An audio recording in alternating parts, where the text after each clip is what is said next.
Hello everyone, my name is Ramaraodhamija. Welcome to my channel. Today is 24th of May and there is some very good news that is coming out of US, which is that President Trump last night actually tweeted that there is peace agreement that is almost being reached. Why it is significant is because this time it looks really like there is actually something that is happening, and specifically he mentioned a lot of names of the leaders of the world who are involved in this. So my sense is that he will not do something like this unless there is a deal which is kind of confirmed.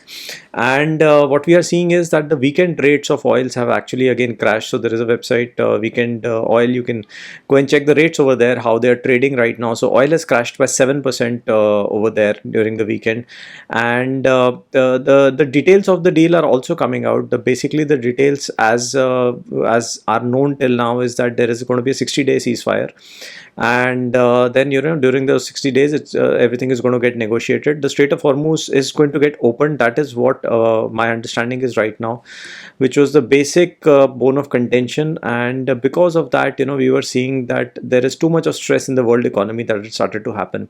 So that is the main point, that the Strait of Hormuz is going to get opened for those 60 days, and then the negotiations will continue, and the final then peace deal will be reached. So this is the broad contours that we know right now, and of course we are going to come to know more about it. How we are seeing the reaction in the markets right now, because there is weekend gold and silver rates also. So gold and silver both have jumped. Gold has gone up by 1%, silver has gone up by 3%. And the world markets tomorrow morning, my sense is Asia is going to go open up big time, unless there is some development that happens by tonight wherein Iran says no, this deal is not on, or this news is not correct. I don't think that is going to happen.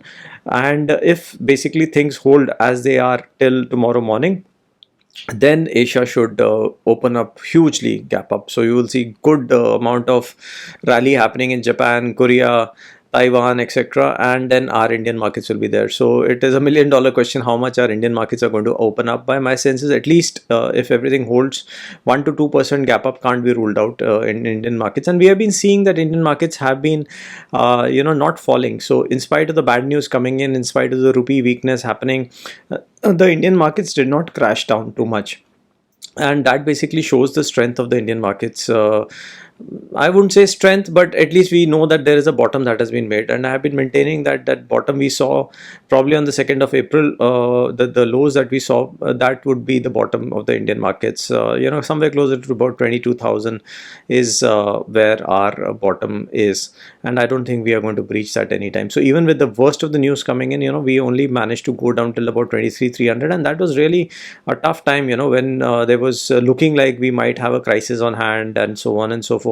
The rupee was sliding down every day 1 or 2 rupees compared to a dollar, but I think that was the worst. And even during that worst, we did not go down below 23,100, 200, somewhere around that level. So basically, our bottom is kind of the bottom ceiling is there. So I don't think that is going to get breached so easily, and the markets might consolidate from here going ahead. That is my sense. And also what is going to happen is that after this period of consolidation, which we have already witnessed over the last week or so, I think the markets might be looking at making a dash towards 25,000 first, and then probably going to 26,000. That will be my sense how things are playing out in the world right now. So I'm going to discuss all this. There's lots to discuss today. Do stick around till the end. Before we begin the video, 2-3 things. Do subscribe to the channel if you already haven't. Second is, if anyone is interested in creating or evaluating their mutual fund portfolio free of cost, they can fill up the Google form. I am a AMFI registered and NASM certified mutual fund distributor. I help people make strong, robust mutual fund portfolios. So if anyone is keen, you can kindly fill up the form. We'll have a good chat about it, and then we'll see how to restructure your portfolio, or if you want it to be made in a new way, then we can do that as well. And third is, if anyone is interested in joining my WhatsApp group, where there are real-time updates that I tend to give, and a lot of people do share information over there. It's a good knowledge learning group. You can join that as well. it's again free of cost. So let us begin today's video. Let us first start off with the most important news for the day, which is this. This is that agreement largely negotiated.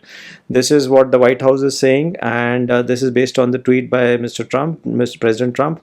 He says that an agreement has largely been negotiated, subject to finalization between the United States of America and Islamic Republic of Iran, and final aspect of the deals are being currently discussed and will be announced shortly. But you know how the news flows. Already the details of the deal are seemingly coming out, in which they are saying that 60 days is going to be the peace, and in which the Strait of Hormuz is going to get opened. That is, in my opinion, the most important thing.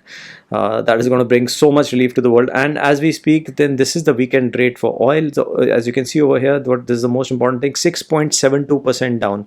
So oil has crashed 6.72% down. This is the WTI. I'm hoping that Brent will also be something similar. So we can expect a huge crash in oil. You know, there was another interesting thing that we were seeing in oil, was that oil was struggling to go up after a point in time. So first high that was made in oil, I think it was when this war broke out, was 120.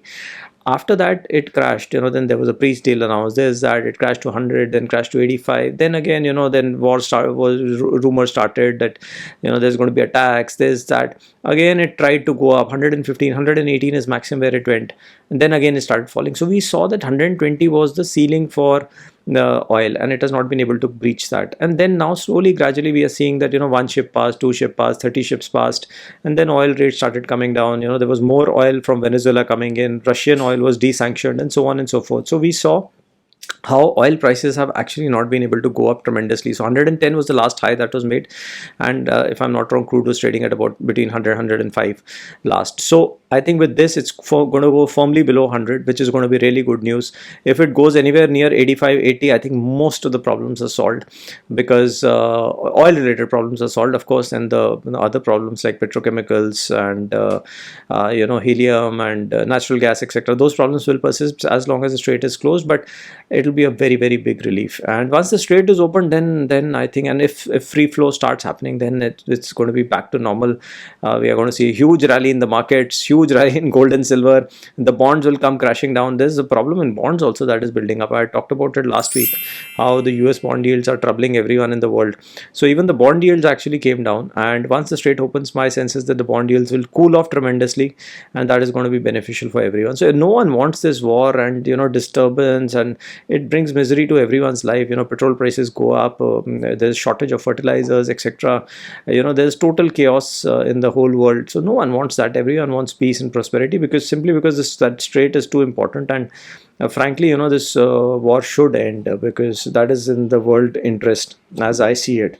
What else is happening? So if you look at this is the NASDAQ US Tech over the weekend. This is also up. This is showing that it is going to open at about 1.14% higher. It really doesn't matter to NASDAQ, you know, what is happening in the Strait of Hormuz, because simply because they operate on a very different principle. You know, NASDAQ is powered by 7-8 companies which are totally dependent on AI and data infrastructure and so on and so forth. So over there, you know, the earnings are less dependent, but for whatever it is worth, even this is showing that it's going to open gap up by about 1%. But the interesting part is going to be gold. So gold is already showing that it is going to open up at about 1% higher, and the interesting part is silver, which is also showing that it's going to open about 3% higher. So gold and silver are the leading bellwethers. They are also showing that you know, they are going to open up higher. So opening.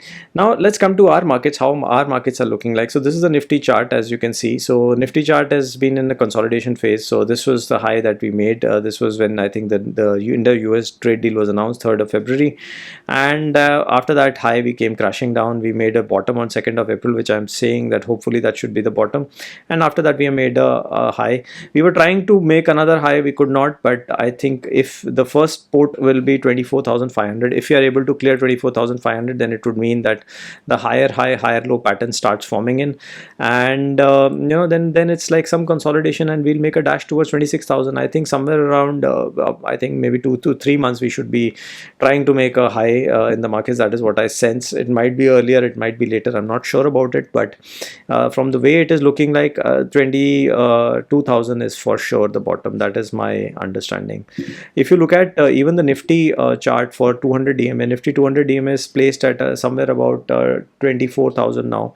So I think once we cross that, oh sorry, this is the 1 minute chart. So Nifty, yeah, this is the correct chart. So Nifty is 200 DMA is placed at about 25,000. That's what I was wondering. How has it come to go so down? So 25,000 I think is the main thing. Once we are above this 25,200 DMA, then I think it will show a lot of strength, and it is also coinciding with the higher high, higher low pattern. So I think somewhere around those levels, 24,500, 25,000 is, once we cross that, then we are looking at a bull run starting in the Indian markets as well. So that is going to be very, very important. Now let us look at what the FIIs have been up to. So FIIs have been relentless sellers, but if you look at their shorts, their shorts are pretty much in the system. I'm hoping that if tomorrow markets gap up, etc., their shorts are going to get closed. But if you look at Nifty, Nifty has been fairly resistance for the last 1 week. It's been at the 23,600 level, so it's neither going down now nor going up, and I think that's a good sign. And once this deal is announced, then I'm hoping that this Nifty is you're going to see good levels of Nifty coming in. In terms of what the FIIs have been doing in terms of their cash buying, etc., they have been sellers in the cash market. So this is the cash market. As you can see, 1 2 3 4 4 days they have been net sellers, but the selling intensity has come down. This was after 2-3 days of buying they started. So let's hope that this continues. DIIs have been constant buyers. So you can see the DII data over here. They have been constant buyers every day. So sometimes to the tune of $500 million as well. So DII money is coming in, SIP money is coming in, that is giving a cushion to the markets. And once the market starts to go up, and if the FII money starts to flow in, then we are going to see a real bull run. Now this is the Nifty PCR. So if you look at the PCR, is already bullish. So if you see what happened on Friday, Nifty PCR closed at 1, which basically indicates that the market is not bearish at all. Market was not factoring in anything bearish going into Monday. In fact, if at all, they were hoping that it's going to be a favorable outcome. So this is basically indicating that there won't be too much of resistance. There might not be too much of short covering also, because as it is, market is not positioned towards heavy shorts. Another interesting thing that I wanted to draw your attention was towards the small caps, how the other sectors of the market are performing. So this is the small cap index, and if you see, small cap has been the leader amongst all the other indices. And why that is the case is because small caps earnings have been much better than the others, and also small cap had fallen a lot. So if you see over a long period, small caps tend to outperform the large caps by at least couple of percentage points, and small caps tend to fall more than large caps. So whenever the fall is much higher, and the valuations come to one extreme, like the valuations this time came to about less than 3 price to book for small cap index, that is usually a good time to enter. My hypothesis is that 3 is a very good number for small cap to enter. Sometimes it goes to 2, 2.5 also in extreme cases. That is really a good time to enter, because when there's a bull run, the small cap index trades at about 4, 4.5 price to book. So even if, let's say, you're entering at 3 and it goes to 4.5, that's almost a 50% gain just by price to book adjustment. And then if small caps are growing by about, let's say, 20-25%, you will end up making about 100% return in small cap if you catch the cycle right. So that is how small cap investing is done, and the results that are coming in small caps are much better. So I've been maintaining that you should also have proper diversification in terms of small cap, mid cap, large cap. You should just not be focused on maybe Nifty only alone. If you have to make a portfolio, then that portfolio has to be well rounded. So over here we saw that this pink line is the small cap index, and how it has moved. So you can see it has not done anything since September 24, but you can also see that since this green line is the earnings line, the earnings have also actually not gone up. But if you look at for the last 4 years, the earnings have actually gone up from 185 to almost about now 600. So that's a 3x gain in about 5 years time. So once the price to book also adjusts, then you're going to see the small cap index also going up. So this is how the small cap indexes are supposed to be played and seen. But in terms of the other things that have happened in our markets, if you look at in the last 1 week, what has happened? IT has gained a lot, and it's basically some bounce after such a big beating. After even going up 4%, IT is down 4% for the month, so there's not much that it has done. Midcap is the leading star of the rally. It's up 1%. Energy is up, no doubt about it. And financial services have been doing well, which is again good. Small caps have been doing well, all right. Last 1 month they have again gone up by 1%, whereas Nifty is down by almost 2%. So you can see that relative outperformance. If you look at YTD, Nifty is down 10%, small caps are flat, they are green. This is where the outperformance starts to kick in. Even in the last 1 year, Nifty is down 4.5%, small caps are up. So I'm saying, if you know how to invest, right, then there is money to be made in the markets. That is the main thing. If you look at what else is happening, then if you look at the metals, the last 1 week in the metals has been very, very tough. See, everything is being determined right now by two things. One is the bond yields in the US markets, which have been going up and that have been causing a lot of pressure.